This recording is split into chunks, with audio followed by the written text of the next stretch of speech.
namin. Oh, salabat. Ano yan? Tawa na naman. Bibingka at salabat. Sa maulan na panahon. Grabe. Yung doon, lansones. Wala ka bang tanim na lansones sa iyong lupa? Ha? Wala kayong lansones? Wow.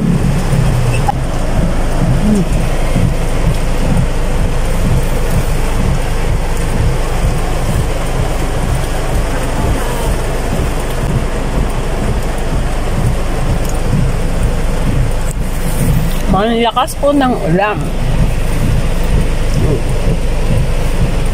Salabat kayo dyan.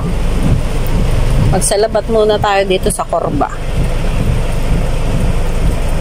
Sa malamig na panahon, salabat lang ang katapat.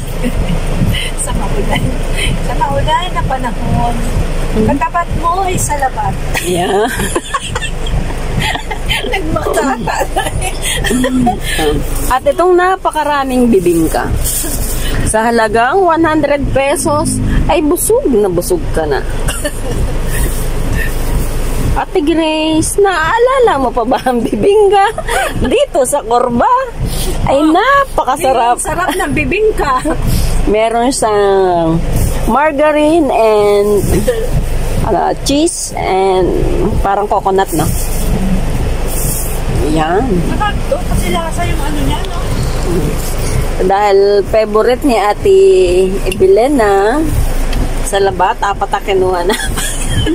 Tigil mo kami. Si Lola Mat ay masaya na doon sa pinuntahan. Hinatid namin sa Dao.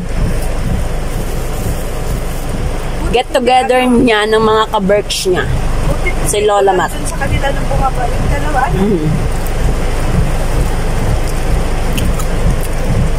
Nawala na ang abo ng bulkan.